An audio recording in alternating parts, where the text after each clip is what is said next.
home sweet home. It's a whole sweet misery.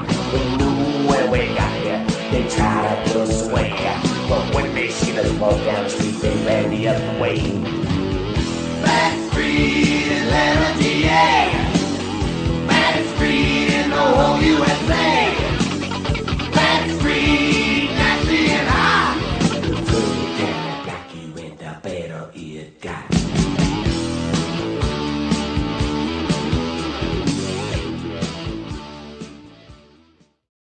Welcome, everybody. WrestleZone Unfiltered is no more. Welcome to the HardCam. That's right. I'm Jason, and tonight we're starting a brand new journey talking about the thing that we love the most, and that's why we're here. Professional wrestling. The show is going to be real conversation, still the unfiltered takes, real opinions, and covering the entire wrestling world from AEW, WWE, the independence, the history of the business, and everything happening right now. But before we get started, got to introduce the man, enjoying every minute of him being on this ride with me. Longtime wrestling fan, but professional wrestler himself. The PWFL representative, the one and only Paul Rogers. Paul, welcome everybody to the HardCam.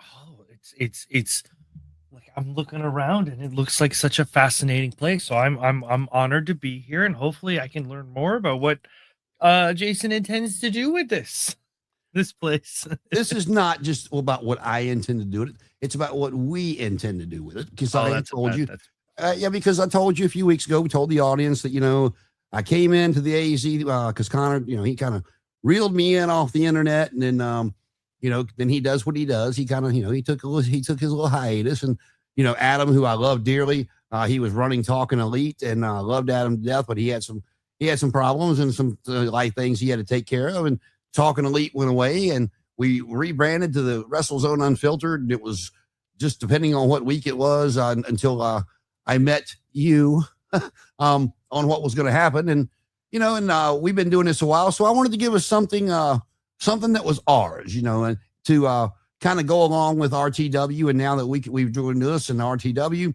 we can, we can go ahead and do the Instagram and the Facebook and the own personal YouTube channel that's dedicated to just these two shows and not stuff that's happened out there. And just depends on what we're going to do, where we're at, and how much time we have to do this. So, it's what it is. It's going to be kind of the unfiltered takes that everybody's used to, but on our brand new platform. And I did my damnedest to find something that nobody else had done.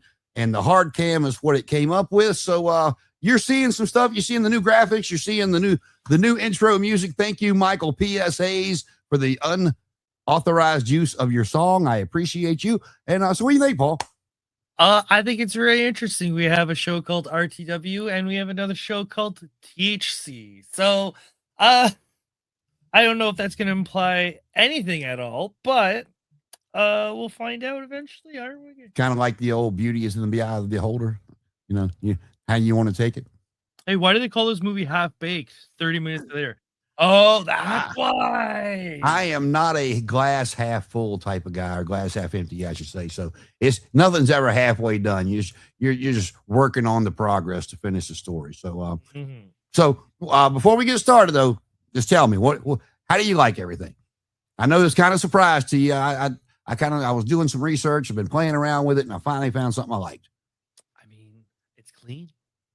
Yeah, I was, it took me a little. The best compliment you can give anyone. Your house, it's clean. That's and well, and it's, I played around with the graphics for a little bit, and I finally came up with something I liked. So, there we are. And brand new. This is just for Paul and I. And anybody else who wants to come on, you are welcome. Don't get me wrong. Don't take it that way. But like I said, it was kind of just it was ongoing circle that finally we have found a place that I think we're going to be for a long time, and I'm enjoying it. So, Paul, let's get started. We got a lot to talk about tonight. Our main event segment, we're going to break down some of the biggest news of the week and last couple of weeks, I should say, because I was sick and or overworked, whatever the hell you want to call it. But, 2 weeks ago. Oh, my goodness. 2 weeks ago, Cody Rhodes defeated Drew McIntyre for the WWE Championship, and that means now, instead of Drew versus Randy Orton, we get Randy Orton versus Cody Rhodes, the mentor versus the protege. And then last night on SmackDown, when they were going to do the contract signing, mm-hmm. Cody went in for the hug, and Randy just beat the ever-loving dog shit out of him, bloodied him up. It looked like the Randy Orton of old, and I'm all for it. So they're setting this match up. Have you seen any of this stuff? I've seen a little bit of it. I don't know. Part of me feels like it screams something's wrong. We're building up to something, and it's not selling as well. Maybe we should kind of move things around quickly and see if we can salvage something. Because, I don't know. Like, correct me if I'm wrong, but did Drew McIntyre quit this week or the last? It was this week, and but then he came. Quit. I feel like it's very much a WWE quit. Yeah. Then he came back out later in the program and attacked Jacob Fatu. So, and they have now set up a match next week for him versus Jacob, which I'm hoping, because I was like, damn, all right, and because I told you at the pay-per-view, after he got involved in the Elimination Chamber, Nick Aldis came out and madder than hell, and then he ripped his jacket off, and they had the face-to-face, and I was like, we're probably getting Jacob versus Drew at Mania, but I would much rather it be Nick versus Drew, because I think Nick deserves that one moment for the WWE audience to be able to see what Nick Aldis can do in the ring, and and maybe that difference might sell some tickets, because if you say, hey, we're gonna have some different people in these positions than you're used to, maybe that'll make people go, hey, how many WrestleManias is Nick Aldis gonna have? If we're a fan of his, like, I'm not saying Nick Aldis is going to move the dial, but if you got enough of people like that and you shift the right gears at the right time, will it save some of these ticket sales that I hear that they're worried about? Well, here I've got a couple of thoughts on this. I do think that this was the plan. I'm going to take Drew out of the equation as far as like Jacob, Nick, whoever he winds up facing. I do think this was the plan all along to put the belt back on Cody, because Cody versus Randy tells an interesting story due to their history. But if you want to play devil's advocate, since Cody came back from AEW, every year that he's been in the title picture, he's had these huge stars to work with. He had Roman, then he had Cena last year, and now he's got Randy Orton. So if they want to keep putting Cody in the main event, I mean, if he's not the one drawing it, how many other big stars do we have that we can stick Cody with to make him feel a lot bigger than what he maybe really is? But it's like, how do I phrase it? I feel a little confused that they're trying to build Cody when I feel like a lot of people view Cody as an S-class wrestler. Maybe WWE only views him as an A, and they're trying to bump him up to S, but it's like most people view him as an S-class. Like for WWE, like, okay, he might not beat Brock instantly, but if you gave a good story, I totally believe that Cody Rhodes could outsmart Brock Lesnar in some sort of, carny wrestling way. Sure. But, which has been shown in when they wrestled, because Cody did beat him. I think the point I'm trying to make is, shouldn't you be giving this push to somebody that needs a push? Cody Rhodes does not need a push. It's like saying, oh, you know who we should push next? Jake the Snake. Well, my thing with it is not pushing Cody per se, but if they're wanting Cody is Cody the one drawing, or is the names that he's been in the ring with, been the reason? Is Cody the modern Triple H? Yes, maybe? That's kind of where I'm going with it. Triple H I enjoyed Triple H. I liked watching Triple H. But he always needed the Shawn Michaels, The Rock, the list goes on and on. I mean, he was a great heel. He was a great heel. But very generic. The opponent needed to do some of the heavy lifting character-wise against like later Triple H when he started to kind of loosen up.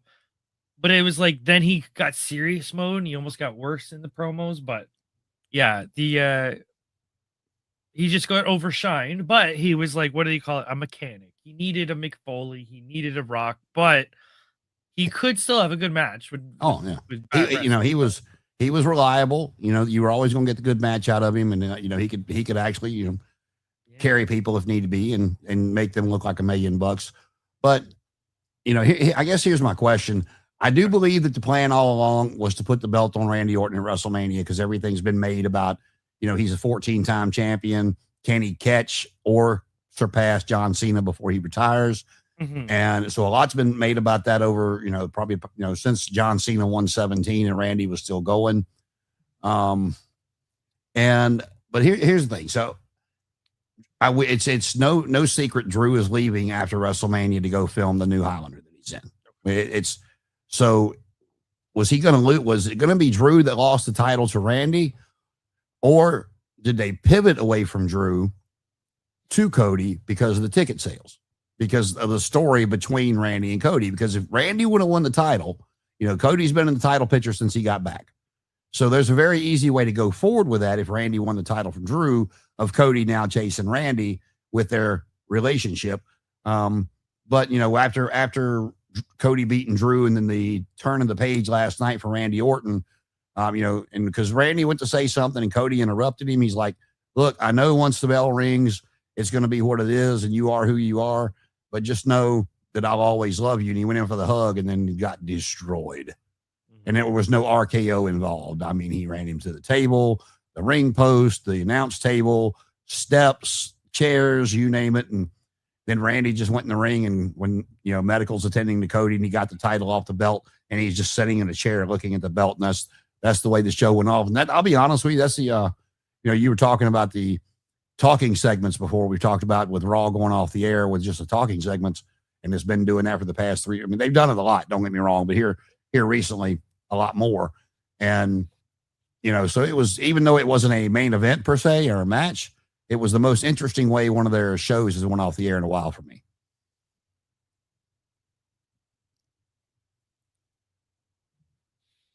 You look like you're in deep thought there. No, I was just thinking, like, you can get away with having a promo at the end of the show, but like, just don't make it in half an hour segment that ends the show. Like, if the winner of the main event does a little like, hey, send the fans home happy bit, sure, that's fine. Like John Cena does a, hey, thanks everyone for coming. Here, I'll do a spin-a-rooney, make you all laugh, blah, blah, blah. That's fine. But yeah, when it's like Punk and Roman who are just half an hour. Well, you're segueing me in right to the next thing. I know that's not your thing, but how much of those promos from the last 2 weeks? Last week, well, this week was Punk and the Usos. The week before that was Punk and Roman. Have you listened to those yet? No, I have not. Well, and, Jericho has been a very big topic of conversation since he was last seen on AEW TV. And if you go back 2 weeks ago with Roman, he was talking about the whole this, that, and the other. And his mic drop on the way out was, now I'm going to bury you. You won't be alone anymore. I'm going to bury you right next to your father. And he walked away. During that promo, like toward the end of it, going into all that, when Roman said he was going to put him on the John Cena retirement tour, he said, in his, Punk's very eloquent on the mic. He doesn't get tongue tied. He's good at that. Always has been. Mm-hmm. And he went right into whatever he was talking about, telling Roman he just made the list. Not like the big, you just made the list like Jericho did, but it was subtle. It's more of a wink, like a nod. And then this week with the Usos, that was interesting. I'll give it that, because they asked the Usos at the top of the show when they had done something, and they were in the back, and Jackie Redmond was, grabbed them and they were talking to something, and they asked him about what Punk said last week. And Jay was like, we ain't got nothing to say to him. And Jimmy was like, yeah, actually we do. And so later in the night, Punk went out to talk, and the Usos came out and telling him that he owed them an apology for what they said, and he said Roman this and Roman that. I mean, the Usos did a good job with it. They're like, this has nothing to do with Roman. That was our uncle. You owe us an apology. And, Jimmy gave him his flowers, telling him how much he respected him, and for, being able to come back and win the world title and this, that, and the other. But he's like, you owe us an apology. He goes, you always say you're the voice of the voiceless, but you're talking about a man who no longer has a voice. We have to be his voice. That was a great segment. Now, whether in the show with or not, but anyway, so in that exchange, he also talked about sitting under the learning tree of Alpha. So there was another Jericho reference. So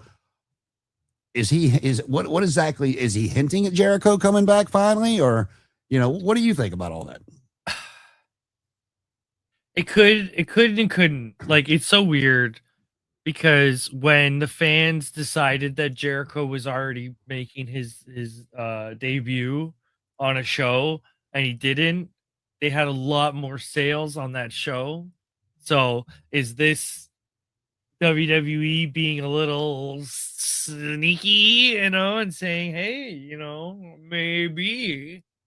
Like, no, who knows? But at this point, I'm like, I don't know if I would care. Like,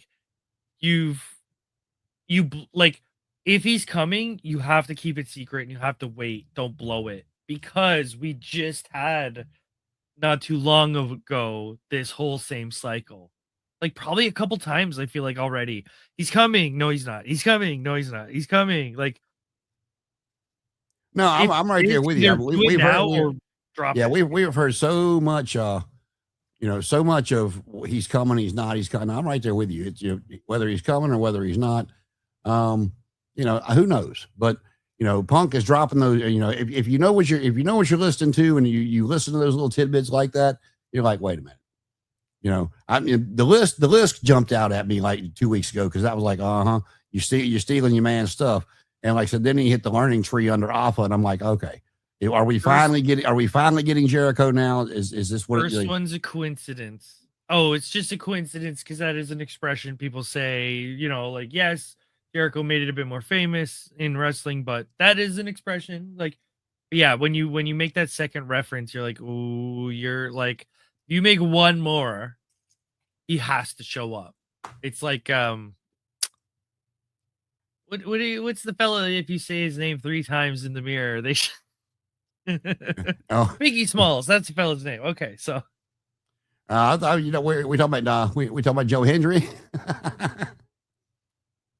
What happened with Joe Hendry? What are you talking about? Say his name and he appears. Oh, gotcha. Biggie Smalls, they made that joke in South Park. You say his name's 3 times in the mirror, he shows up. Well, see, here's the thing too, though. I mean, CM Punk is notorious for trolling the wrestling world. And because there has been so much talk about Jericho coming back, is that his way of going, now I'll give you something else to talk about?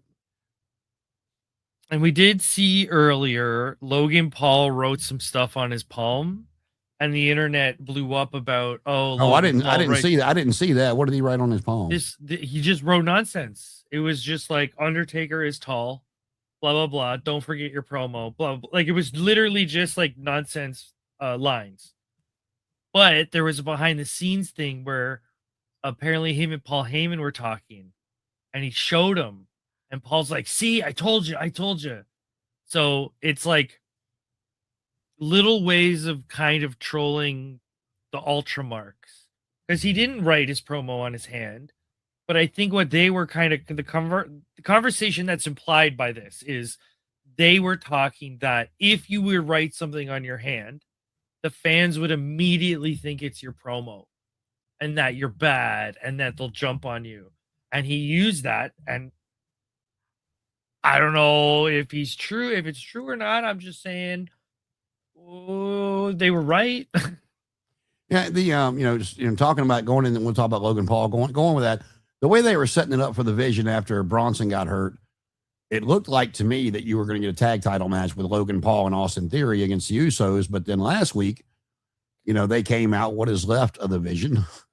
And, Adam Pearce come out talking about, hey, Seth, I know you're here. You and I need to have a discussion. So Seth comes out. He's got the black mask on. He takes the mask off, and Pearce is talking about how he's not cleared. And, he knew he was doing the hit and run right now, but, it wasn't a matter of if, it was just a matter of when the Vision got their hands on him, how that would turn out. And Seth never said a word. He's just staring a hole through Adam Pearce. And then here comes Heyman, Logan Paul, and Austin Theory out. And Pearce is like, this is exactly what I'm talking about. And as they got close to the ring, all these masked men came in the ring. And it's all Seth students that's been talked about, and who they are. which I thought was pretty comical the way they trolled people, those two masked men that got unmasked, and they were like, well, who the hell is that? Even the announcer was like, who the hell is that? And but as when they got in the ring, he put the mask back on, and then they did like this, the Texas shuffle around each other, so you didn't know which one he was. They did the four Crusties bit, which I like. Much. Hoop, hoop, ha, ha, ha, ho. Yep. What? There's four Crusties. That like, and what's funny is they started bumping into each other, and it looked really bad from what I saw. And I was like, guys, this is a good way of ending the bit. Like, oh, we've done it so much. Now let's have 20 of them to ruin the bit. But let this die now. Let this guy in the mask thing die. Have him come out with a lucha mask. Like, just this one gimmick has been used to death. Let it die. Well, I don't really. I mean, Seth has always done well with anything he does, whether you like him or not. He's interesting, but is this really the best way to go for him if he's actually cleared? I mean, does anybody care about seeing Seth Rollins versus Logan Paul or Seth Rollins? It would be Logan Paul. It wouldn't be Austin Theory, but just in theory, just because that's the two of them left with Braun Breaker and Bronson Reed being out, coming off an injury like that, there's either one he faces. Now, of course, they would both probably have about the same match with him because Logan and Theory, to me, are very similar in the ring. Both very athletic, do their thing well with whoever they're in the ring with. But, is that a WrestleMania match? No, not to me. For what WrestleMania has been sold to be for the past 42 years. And, so I don't know. I don't know what they're going to do with him. I don't know where this is going. It's a shame. This was, take those two out of the equation, but you putting Bronson Reed and Braun Breaker with Paul Heyman, to me, was exactly where they needed to be. He elevates them. And, so now we're back to, we went from everybody booing and they're getting a very big pop when they came out to now nobody cares. And that's not a place that Paul Heyman needs to be. That's not fair to him for what he brings to the table. But speaking of Paul Heyman, have you heard the Brock Lesnar news? I might have. I don't know. What's the Brock Lesnar news? Well, I mean, it'd been rumored that this was going to be his last year, like a few of the other ones. And apparently, this I'm familiar. Well, but apparently him and Heyman are both in the back, telling management, Triple H, whoever, whether it's him and other people or just him or whatever, but Heyman and Lesnar are both in the back and very seriously telling them that they need to book him like a beast and not have him lose during this stretch he's about to go on. When was the last time he lost? I'd have to go back and look, but I would probably have to one-on-one against someone of a threat. I was shit. Trying to think. Wow, he wrestled in the War I feel like this might be my point because it's like, when has he ever not been a beast? When has he ever been vulnerable? He's never had that like WrestleMania. I mean, you look. You're saying when he lost, or I mean, he's lost more Mania than he's won because of that's always that his break. I can see. Yeah, that's always Mania. Like that's. Yeah, but I'm just saying that's always been his break. He'd lose at WrestleMania, whether it was the title or just whatever, and then he would take his break, however long it might be, 3 months, 6 months, a year, whatever he decided it was going to be, and then come back. But the only thing I'll say about that is, you want to. It's a hard whatever for me because I look at it. Yeah, he's getting older, and if he's wanting to retire, the right thing to do is always go out by putting somebody else over. But on the flip side, if you want to keep it in the realistic phase of it, even though Brock Lesnar's almost 50, you tell me who in that locker room is going to take that man in the one-on-one fight. Okay. So if we had, using that logic, and we booked Brock Lesnar for these matches, do you think it's an interesting match outcome when we book it? So when we say, okay, we know Brock's retirement tour is happening and we're going to book him versus all these people. I feel like that's a detriment because no one's going to go, oh, I have to see these matches to see what happens. They're going to go, yeah, we kind of know what's going to happen. He's going to go to Suplex City and then the match is going to end. So part of me is like, but let him lose once or twice and then win, then lose, then gone. Well, I think where this came from was the plan. They talked about Obafemi. They talked about LA Knight. I could care less if he faces LA Knight. I know a lot of people like him. He's just, I don't know. I liked him as Eli Drake in TNA years ago, and I'd rather you pick someone like Obafemi or Omos or like someone that's not. LA Knight has been around for a long time, so my thing with new and commit, Yeah, my thing with Obafemi is, from what I'm reading, he don't want to put Femi over, and that's what needs to happen if they wrestle at WrestleMania. I mean, you're kind of keeping Brock. You're not helping the stereotypes at this point. Like, let me guess, you don't want to put Omos over either. Like, oh my goodness, you're not helping things. Yeah, but so I mean, who knows? I mean, like I said, Obafemi would be one of the few that I would think that might have. I don't know Obafemi's background the way that we do Brock's, but he would be one of the few that I would pick that might have a chance against Brock if it was a legit thing. This is the way I'm viewing it. You've had a couple people who have retired, and they've retired on the top of their game. John Cena won the championship right before he retired. AJ Styles, while he lost a bunch, they treated him like S-class the whole way. Like, he never went down the card. He always stayed top of the card. That was just it. They could tell a story where Brock Lesnar, it's like, you ever watch Ted Lasso? Yeah. Give him the story of the angry, what's his name? I don't know why I'm forgetting. Whistle. You're telling the story of an aged athlete. Brock Lesnar's Brock Lesnar, and we all respect him for being Brock Lesnar, but he is starting to slow down, and he is starting to waver a little bit, and he can be outpaced by some. Like, if you were to tell a story like that, that might be interesting. You know what I mean? And people would watch, because then they go, yeah, but if Brock catches Javon Evans, he could kill him, but there's a chance. You know what I mean? You give that little bit of suspense where maybe Javon catches him with a cool move and you go, oh, Brock slow. You know what I mean? Like, there might be meat on the bone for a aging athlete slowing down story instead of war hero being, Well, yeah, I would be interested to see if they could figure out somebody to do it with and do the old Muhammad Ali rope-a-dope. The way because everybody remembers George Foreman as the jovial Foreman grill guy, but if you go back in the 70s when he fought Muhammad Ali, George Foreman was in shape. He was a killer. He was a huge man, and Muhammad Ali flat out said, he goes, "That's what I had to do." He goes, "I had to cover up and let him punch himself out." And famously, they recreated that scene in Rocky 3 when Rocky beat Mr. T in the rematch. If you could figure out somebody that's good enough at storytelling and have Brock, just if they can sustain Brock's, that initial, and even Mike Tyson in his heyday when he finally lost. If you go back and you watch Mike Tyson fights, if you could survive the first couple of rounds, you had a chance to beat him.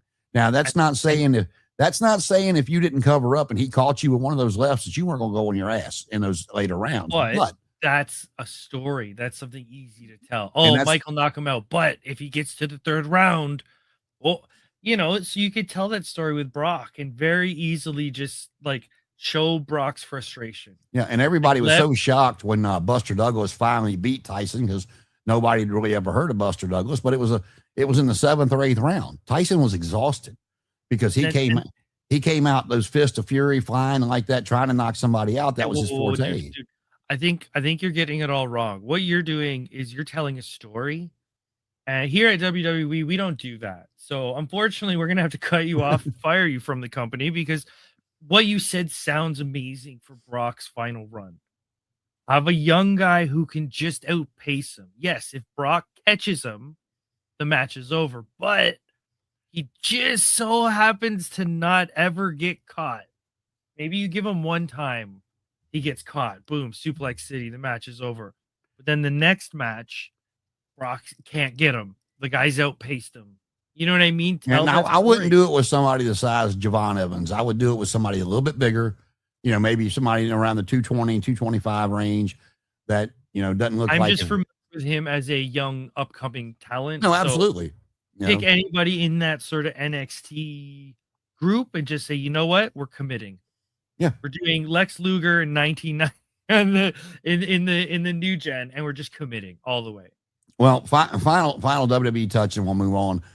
Finn Balor finally out of the Judgment Day. They attacked him on Monday night. That is finally went its own way. And I hope that if we get anything at WrestleMania, we get Finn versus Dom, not Finn versus JD. I like JD in the ring. He's a great mechanical worker. But just unfortunately I think that's what he is, though. He's a mechanic. He's a solid hand, but not anything. Well, that's what I was getting to. Just nobody cares. So, we're back to Finn Balor being a lone wolf. We've already gotten his older music back. So hopefully if he's going to do WrestleMania, you'll get Dom coming out in some kind of fancy luchador outfit, being as he calls himself the king of the luchadors, and you'll get Finn coming out as the Demon. We have not seen the Demon since it lost to Edge at that just wild match at WWE WrestleMania a few years back. Do you remember that match? I believe so. Yeah. It was Hell in a Cell, and like 2 minutes into the match, I forgot exactly what happened, but 2 minutes in, you see Edge just kind of standing there, and the camera's not on Finn, and Finn hit something, and of course he's dressed up as a demon, and he hit something, ran into something. I don't remember what it was, but the doctor had to come into the cage and staple his head. He had to put 3 staples in his head so Finn could finish the match. Oh. And Edge said that was the most awkward time in a ring he's ever had, because he couldn't do nothing. They're in the cage. He couldn't go interact with the fans but they're not putting the camera on Finn for obvious reasons because the doctor's stapling his head. At that point, the best thing you could do is just sort of try to yell in the direction of the fans, to try to work them to look at me. Everyone look at me and not over there and the man behind the curtain getting staples in his forehead. Look at me. Yeah. So Finn is out of the Judgment Day, and like I said, now that the Usos are involved, this Punk Roman thing is getting a little bit more interesting to me.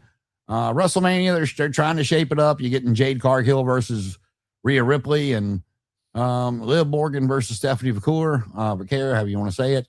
I am interested to see Liv and Stephanie. I like Rhea. Jade Cargill, you like her, you don't. She looks amazing. She's the same person she was in AEW. She is, to me, in my opinion, she has not improved at all. Actually, one final point on WWE. Everybody's been talking about where is Powerhouse Hobbs. They have finally come out and said that he has not been on TV, not because they didn't have anything for him, but they wanted him on the main roster, not NXT. So instead of going to NXT to learn how WWE does TV and all that fancy stuff that they teach in NXT, they're teaching him that off camera. And when he's ready, when they feel he's comfortable enough for how they do things, then he'll be back on TV. But the Royal Rumble was the Royal Rumble. You can go in there and do your thing, get eliminated, and done. Do you believe that? Do you believe that's the case, what they're saying?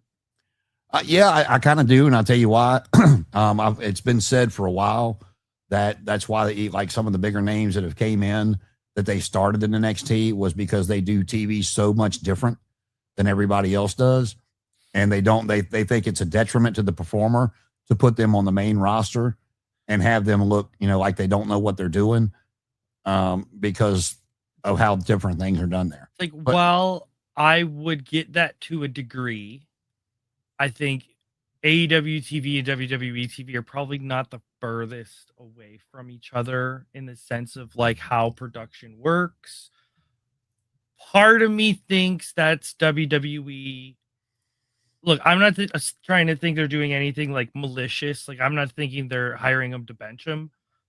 What I'm thinking happened is they said, look, if we're going to have a big debut, it's got to be at the Royal Rumble. But we have our plans are stuffed. We can't just find a slot for him because everything's already planned out for the next so many months. So I think they're just saying that as a PR.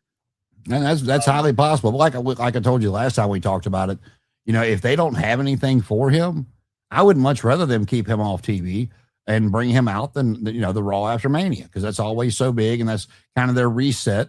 Yeah, you rehash a couple of things from WrestleMania, but it's pretty much a hard reset. And, so if you have nothing for him, let him come out and just destroy somebody on the Mania after Raw, and then you got a year to build him. And let's be real, it is, if you had a chance of Royal Rumble debut, and then 6 months of nothing and then stuff, or you debut on Saturday night's main event and then instantly go into a storyline, you might, as a person, go, can I have the Royal Rumble and then nothing? You know what I mean? Just to have a bigger, because people aren't going to, it's like the Stone Cold Austin 316 thing. No one's going to remember the little gap where it took in between. Right. People are just going to go, Royal Rumble, he was huge. Yeah. People are going to forget about the 6 months after a year. Well, that and the whole ringmaster gimmick and the $1 million champion. So, I was just talking about people in retrospect. They think Austin said that promo against Jake the Snake, and then the next day there was signs. There wasn't. It took no. There was. You go back and watch that Raw after the King of the Ring that night, but it's not. It wasn't what it turned into by any stretch. No. No, but that's my point is WWE, when they like to write the history books, they say, and the next night it was completely filled. No. It took a couple months for it to naturally evolve into that. So, and you ever notice though with the wrestling T-shirts that still to this day hold the still sell out, you still see in the crowd, and it trips me out when they actually show the crowd, and it's not just WWE. If you look at AEW's crowd too. You see the Austin 316 shirts, you see the DX shirts, you see the NWO shirts, you see the Hot Rod shirts, like No Fear, Hot Rod. I mean, It's the simplest of stuff that still markets well to this day. Yeah. Simplicity in the design. Yeah. Keep it simple, stupid. All right, we'll move on. AEW news. Revolution is tomorrow night, taking place tomorrow night, and I have no idea where it's at. One of the matches I'm interested to see if I actually spend the money on it, I hadn't decided yet, is Moxley and my boy. You know who that is, right? Your boy? Mike my Bailey. Boy. No. Come on, man. It's Takeshita. Thank you.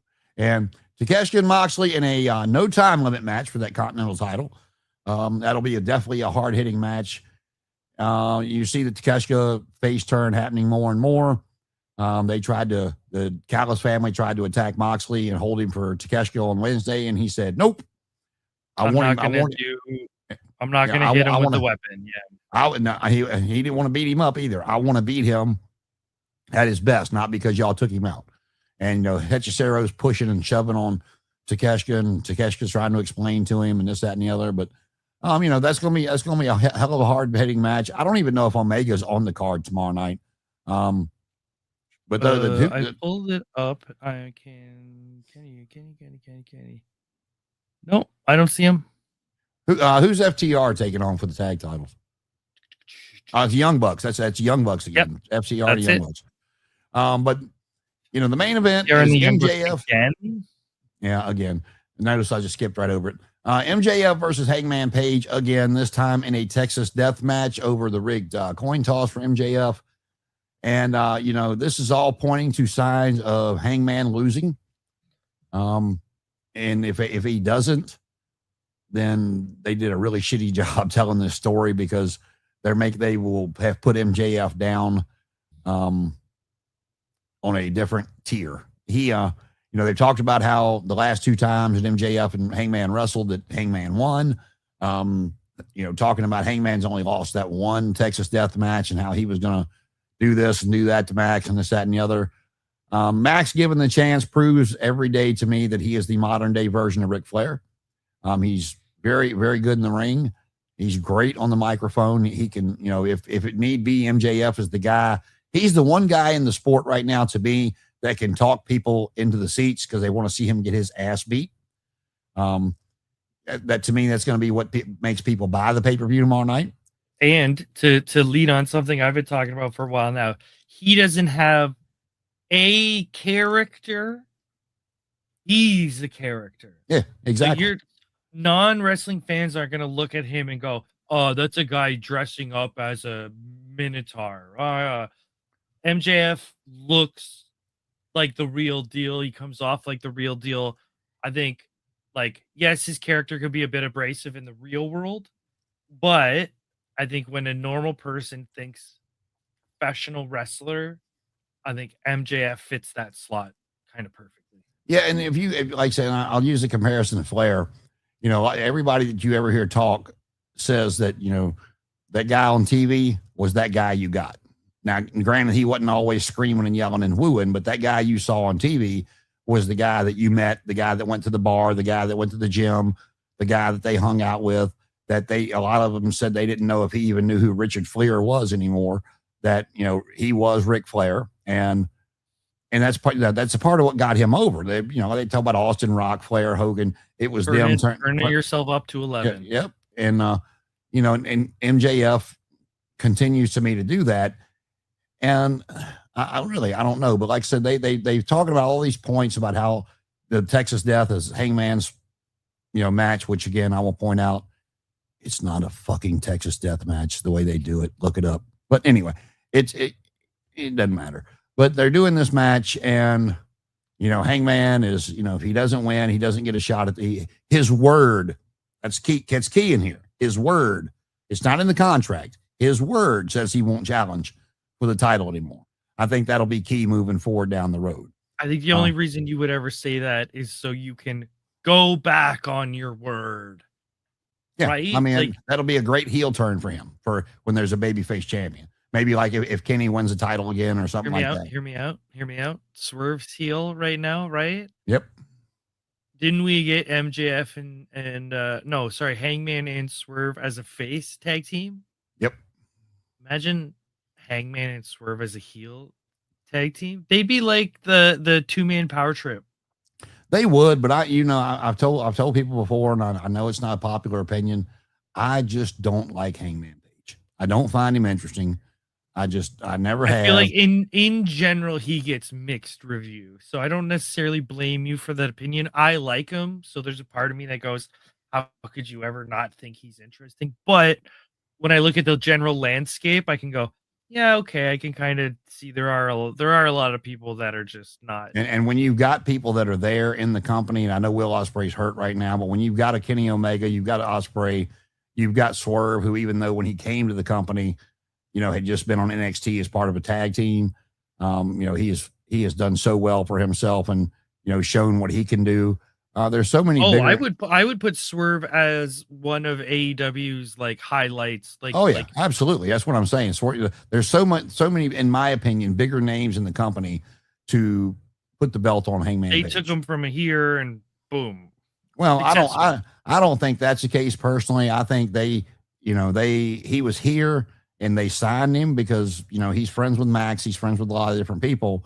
And they, kind of probably sung his praises, I'm sure, knowing what he could do. Because, MJF was MLW, Swerve was in MLW. There was a lot of different people that knew.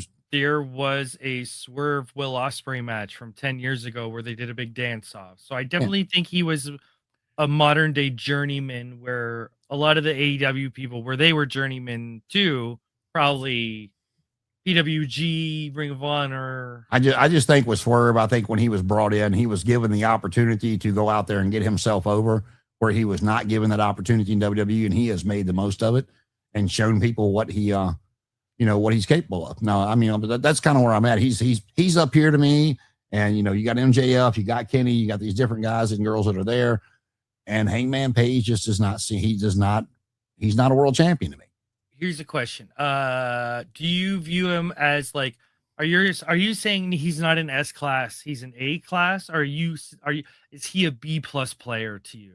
Like, he's more of a B minus to me. Oh, like you wouldn't even, like, you're worse. You're meaner than Triple H right now, is what you're saying. I mean, at least Triple H cut a decent promo, especially with DX and then Evolution. No, I meant like Triple H was mean to Daniel Bryan by saying B plus player. Like you honestly would call him a B minus. Yeah, I don't find him entertaining. His ring work is mediocre at best. I really do. I know that people think I'm kidding and I'm like, trolling, but I'm not. I really do believe that when you watch Logan Paul do that lariat, that he does it better than Hangman Page. It looks more athletic when he does it. in my opinion. I'm just not an Adam Page fan. The lowest I would put Adam Page is A, like not A plus or S. I could be argued to put him in S or A plus. The lowest I would go is A. So I think it's funny that. Well, let me back up here. This is what I think. No, you don't have to defend your point. I just think it's interesting how there is that shift. Some people don't see him as world. Now, would you put the Continental belt? Would you let him win the Continental Classic, or is that too much? Well, I tell you, this is where I think Heyman should be. Mm. I think he makes a shitty baby face. Maybe that's my problem.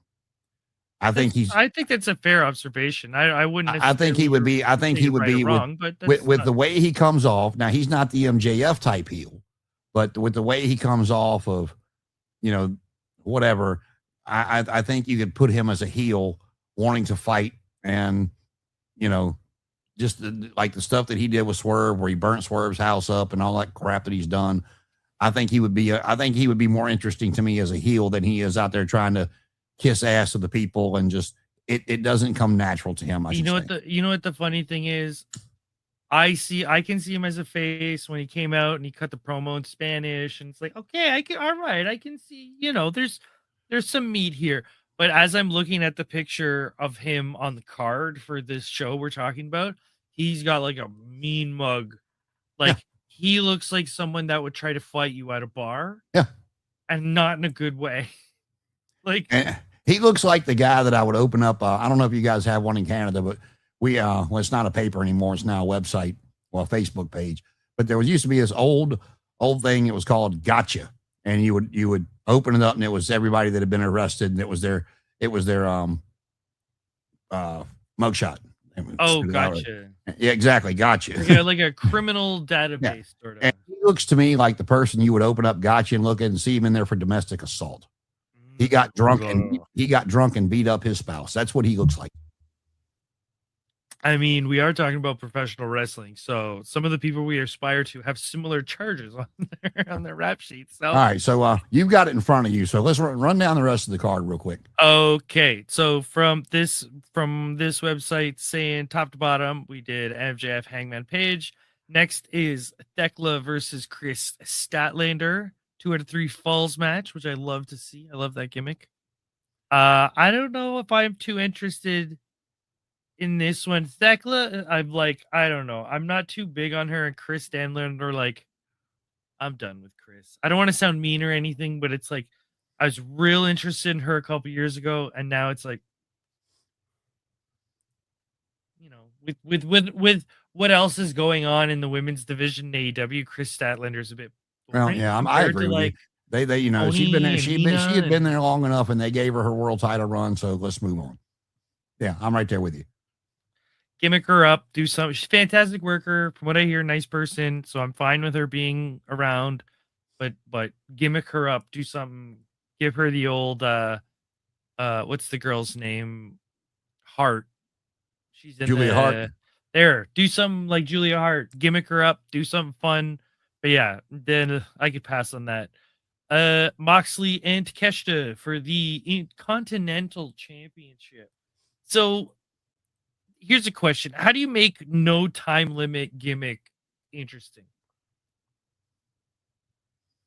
You got to have 2 guys that can go out there, and I'll give this to Moxley. I'm not a big Moxley fan either, but they hit hard. They can tell a story, and this one to me that this is where it kind of needs to go further, and get the I don't know what to do. The Death Riders are still boring to me, heel or babyface, and let Moxley lose the title, but let the Callis family interfere somehow, so that way Takeshita wins the title, but it pisses him off and it breaks him away from Callis, and then the Death Riders turn on Moxley for losing the title. And you could even put a bit of babyface in it, where Takeshita looking at the belt, like have everybody. Oh, we have all these, like Don Callis is like, look, we can help you out. We can do all this. We can set this up. You don't have to do anything. And then he looks at the belt and he kind of like, no, But that's gonna, if that happens, it's gonna have to be a ref bump due to those Continental rules, because there's nobody supposed to be out there and all that stuff. The way they set those rules up, so if that happens, you have to look for a ref bump somewhere in that. So, but I think it's so weird that I don't think they've ever had enough time limit draws to necessitate. I don't have enough guns to necessitate a gun rack for all you millennials for there to be a no time limit match, like to necessitate a no time limit match. Because how many time limit draws have happened in AEW? well, Off the top of your head. Well, the one that I remember off the top of my head, I don't know, but the one that I remember distinctly was it was here. Well, not here, but it was at the Capital One Center in DC that me and my son went to, and it was MJF versus Adam Cole. And we're watching the match. We had decent seats, could see the ring, and just out of nowhere, they rang the bell and said it was a time limit draw. And I'm like, this dude has no idea what the fuck he's doing, because they didn't do a countdown or 5 minutes left in the match, 2 minutes left in the match, 60 seconds left. They didn't do any of that. And the bell rang, and the whole crowd is like, what just happened? What happened? And it to me, watching the crowd that night, I mean, for the next 30 minutes, the whole crowd is just like, yeah. I mean, so but that's the one I remember. I think there's been like 2 or 3 since then. So they use this quite a bit in New Japan. I don't want to say quite a bit. It's rare, but it's done enough that everybody's kind of self-aware of it. So when they do tournaments, if it's a time limit, everybody gets 1 point. So it's an easy way. If you're in a tournament and I don't want you to lose, I'll just give you a time limit draw. So that way, technically, you lost the tournament without losing the matches. They do it enough that fans are conscious of it. But to me, AEW, when I heard no time limit, I just went, why? What's the time? Like the Continental, oh, right. They have 20 minutes, don't they? Yeah. Yeah. I think they've done that twice now is why this no time limit's been put in. I know they've done it at least once, but I think they've done it twice. I get that, but I felt like it I don't know, because in the New Japan TV title, they have the same limit, but I feel like they tease that more. Well, one of the things that they used to do and to work it up, and I'm not sure if you're familiar with this, but when the NWA, when the TV title was kind of, they always called the Intercontinental title the workers' belt. Yep. Well, that's what the NWA TV title was, and it was. I think the WCW TV title for a little bit too. I know they kept some of it, but then they went away from some of the stuff. But anyway, the NWA TV title, it had a 10-minute time limit, and so you would see they would announce a 20-minute time limit or a 15-minute time limit, and they would make it make the caveat of the TV title is only on the line for the first 10 minutes of the match. So then if it was a heel champion, at like 12, 13 minutes, we get rolled up, we get pinned. Somehow, some way, the champion would lose the match, but not the title. And it would set up the big show match for, 30-minute time limit, titles on the line the entire time. So, kind of the same thing to me. I mean, it's kind of similar. Tony likes some of the old school stuff. So, but yeah, I mean, I can see that going a bunch of different ways. But probably will be. It is weird how the gimmick stipulation doesn't sound as interesting as it could be. It sort of sounds like. But like I say, it could go either way. There's some different ways they could go with it to make it interesting. But we'll see what happens. What else we got? We have the match that time forgot because we've seen it 1,000 times. It is Dax Harwood, Cash Wheeler versus Matt and Nick Jackson. Which if they're gonna let Edge and Christian win the tag titles, and FTR has to keep the titles by somebody. But I can see the Bucks getting them too. So nothing much to talk about there. We've seen it 1,000 times. I'm fine because it's a big show. But the other part of me is like, how many times do we need to see it? Yeah. Like it's going to be a great match, but it's going to be like, I don't think it will be. I guess that's where we differ. I've always thought that, as good as the Bucks are with what they do and as good as FTR is what they do, they don't have good chemistry. They don't mesh well. The styles do not go with it. I'll use this as an analogy. It's going to be like one of those Marvel movies that's not like the big ones where when you watch it, you go, yeah, that's okay. Are you ever going to watch it again? No. Are you probably going to forget about it in 5 years? Yeah. What? Love and Thunder? What was that? Oh, I watched that. What? It's going to be one of those where if you watch Thor, you're going to go, that was okay. Now, am I going to reference Thor ever in my life? No. So I think it's going to be one of those kind of forgettable. It's good but forgettable. This I think is going to be a bit better than forgettable. The Trios Championship match: Kazuchika Okada, Kyle Davis, and the photo is it's Kazuchika Okada, Kyle Davis, and Mark Davis. I think that's Kyle Fletcher. Yeah, Kyle Fletcher. Yeah. So the site messed up. Versus Mystico, Mike Bailey, and Kevin Knight. I think that's probably going to be the banger of the whole show because Okada and Mystico in the same match. We'll go home after that match. They're legitimately two of the best wrestlers like alive right now in the same match. So it's like, okay, I'm done. I'm good.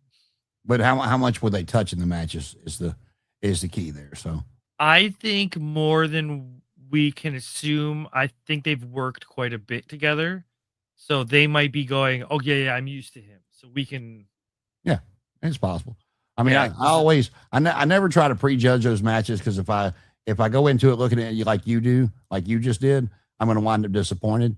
And if I go in and wind up, looking at it going, this is going to suck, then I'm like, oh, that wasn't so bad, But so I try to give it an open mind when I go into it. And, give me what you got this time. I don't want to compare you to stuff I've seen before. So. Yeah, that's fair. I just look at the match and just go, Okada S-Class, Mystico S-Class. Well, it's got possibilities, like I said. But Like I don't want to hype myself up and be like, oh, that's shit. Fair. Yeah. I'm gonna hype myself up for this. I think it'll pay off. It's got the ability. It's got the ability. I will agree there. AEW Women World that tongue tied. AEW World Tag Team Champions. It's the Women's Tag Team Champions. The Babes of Wrath, Willow Nightingale and Harmony Cameron versus Megan Bayne and Lena Cross. Where'd that come from? It has been Penelope Ford or it is most certainly a match. We can say that. I'm a big Harley Cameron fan. She's very entertaining to me. But they keep teasing taking those titles off of them, so we'll see. And I like Megan Bayne. Like she's got a great she's got a great look. I'll give her that. Yeah, so okay. And this is where we're getting into.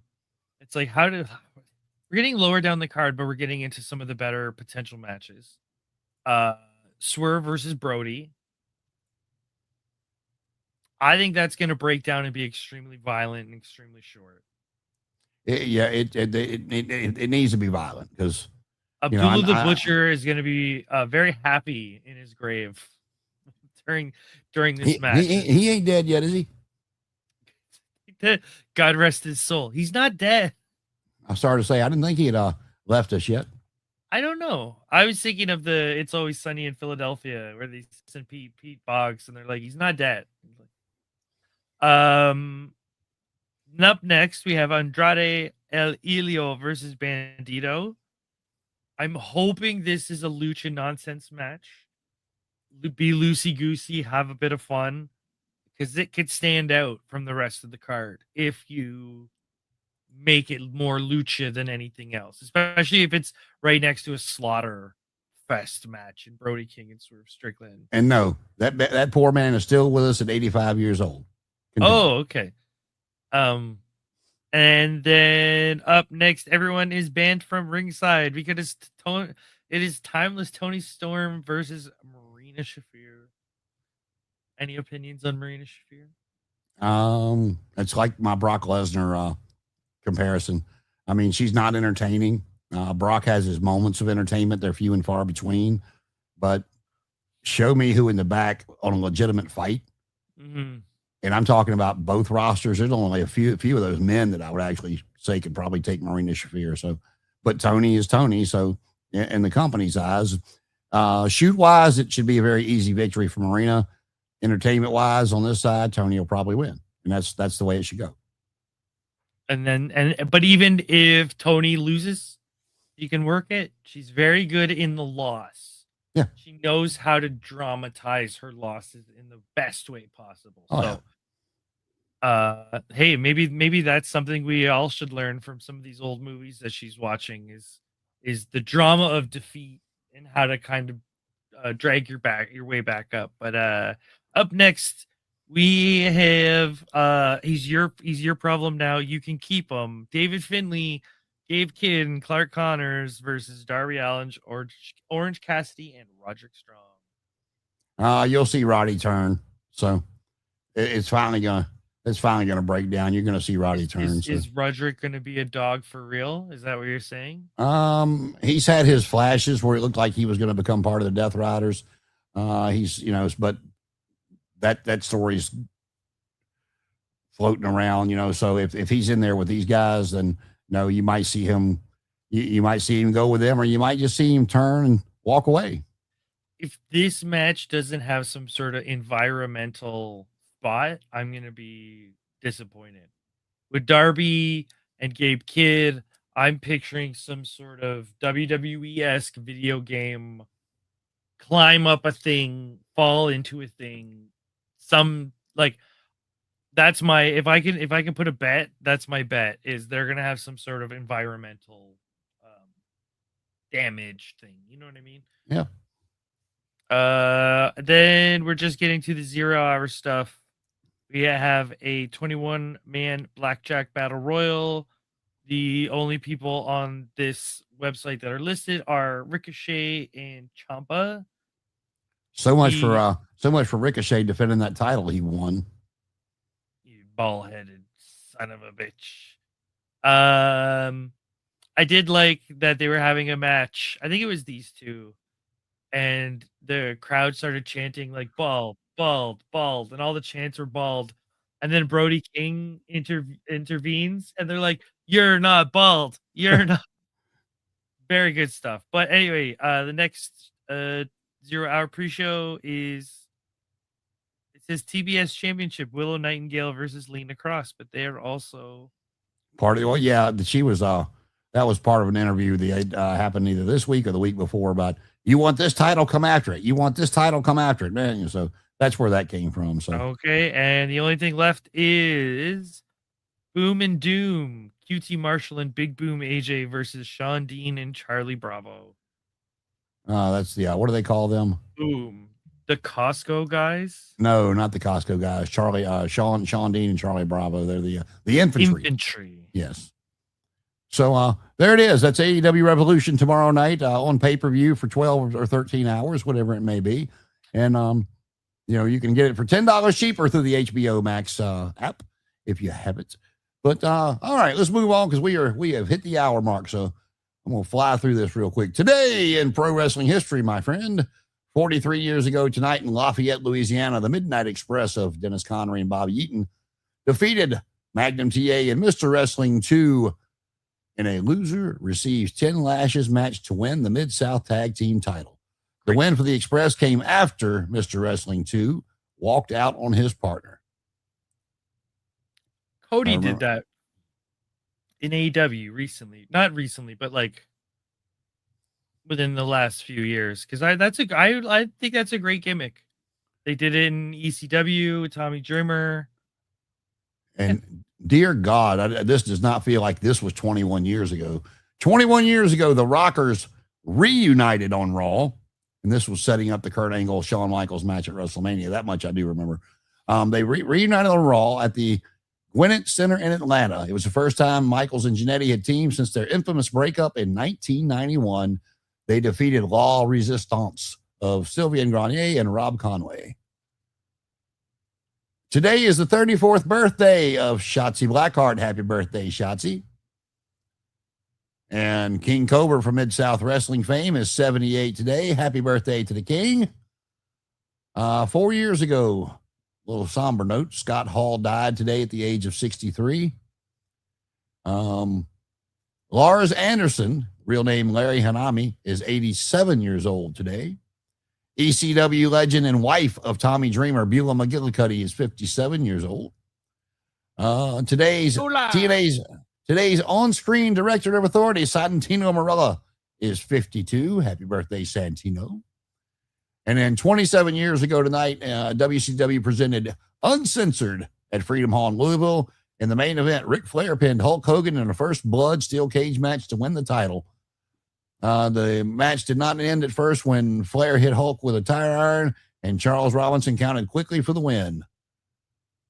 Let's see. 39 years ago today, Dick Murdoch, that is, and Ivan Koloff beat Barry Windham and Ronnie Garvin to win the U.S. Tag Team titles. 22 years ago today, Sunday, the earliest date a WrestleMania has ever been held. It was in 2004. Eddie Guerrero beat Kurt Angle to retain the WWE Championship. This was the infamous Goldberg-Brock Lesnar match when they were both leaving, and they both Goldberg was originally scheduled to take the L, and then they decided to put him over Brock when Brock said he was also leaving, and they would also both receive Stone Cold Stunners at the hand of the special guest referee, Steve Austin. Got some more repeats on here. Let me keep going through this. Oh. And today is they say an official WrestleMania season in the history. Oh, there we go. 48 years ago, Dominic DeNucci and Dino Bravo down Mr. Fuji and Professor Tanaka to win the WWF Tag Team Championships in Philadelphia.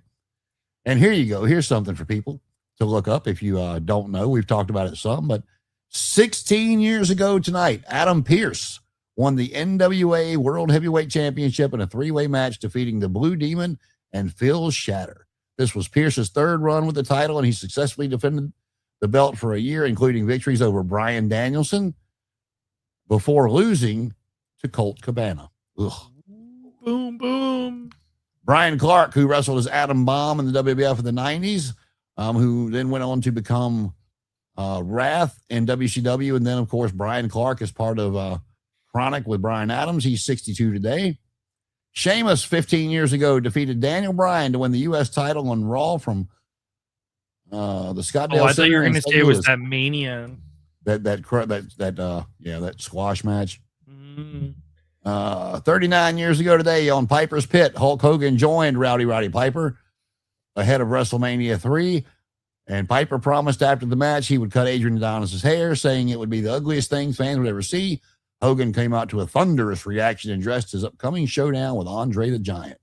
Hogan admitted he was not sure he could beat the Giant or even slam him, but he vowed that no matter what, he promised revenge for Andre tearing the hearts out of the little Hulksters.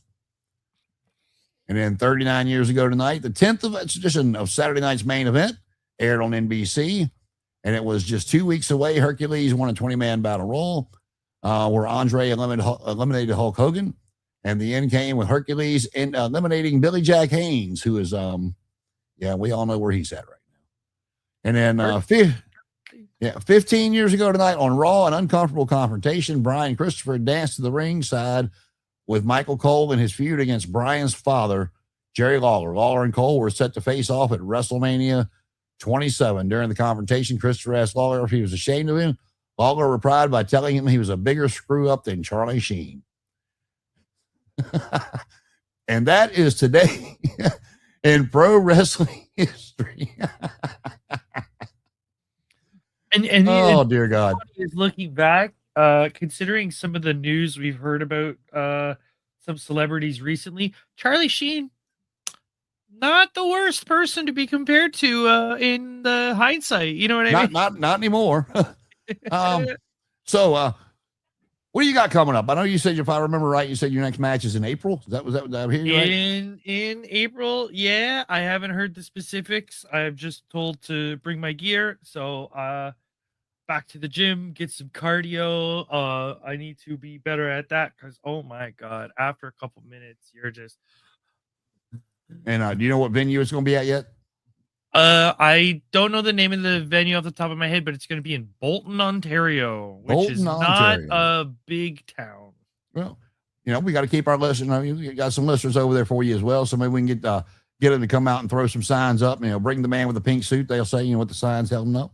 Yeah. But so you got any of your buddies that we can bring on here anytime soon for a good indie spotlight, good interview? I can reach out. I can reach out. I've had a couple people that are interested. How do I phrase this? Our production window is a bit different than theirs, so I'm trying to line up our kind of line up a good time to make sure everybody's happy, because some people work nights and all that. So we're just trying to make sure that it all lines up.